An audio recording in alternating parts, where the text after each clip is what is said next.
Hi. കഴിഞ്ഞ വീഡിയോയ്ക്ക് നല്ല റെസ്പോൺസ് ആയിരുന്നു കേട്ടോ. പോളൊക്കെ കുറേ പേര് റെസ്പോണ്ട് ചെയ്തു. എന്നിട്ട് മിക്ക ആൾക്കാരും yes you should marry a sailor എന്നാണ് പറഞ്ഞത്. കുറച്ച് പേരെ നോ പറഞ്ഞുള്ളൂ.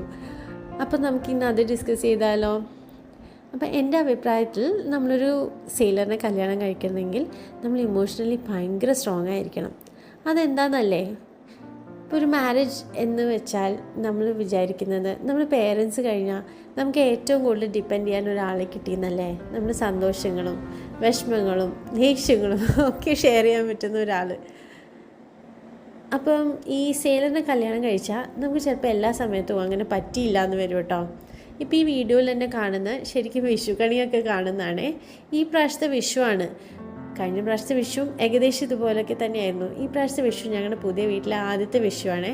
അപ്പം ഞാൻ തന്നെ കണി ഒഴുക്കി, ഞാൻ തന്നെ കണ്ട്, എന്നിട്ട് ഞാൻ സദ്യ ഒന്നും ഉണ്ടാക്കിയില്ല, ആരും ഇല്ലാത്തതുകൊണ്ട്. എന്നിട്ട് ഞാൻ എൻ്റെ വീട്ടിൽ പോയിട്ടാണ് സദ്യ കഴിച്ചത്.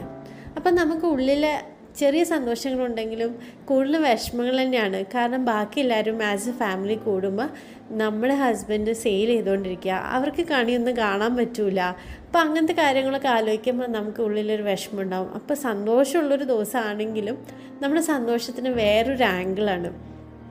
അപ്പോൾ ഇതൊക്കെ ഒരു സെയിലറിൻ്റെ ഫാമിലിക്ക് മനസ്സിലാവുള്ളൂ. അപ്പോൾ ഇതിൻ്റെ ഒരു നെഗറ്റീവ് വശമാണ്. കുറേ പോസിറ്റീവ്സ് ഉണ്ട്. അതൊക്കെ നമുക്ക് അടുത്ത വീഡിയോയിൽ ഡിസ്കസ്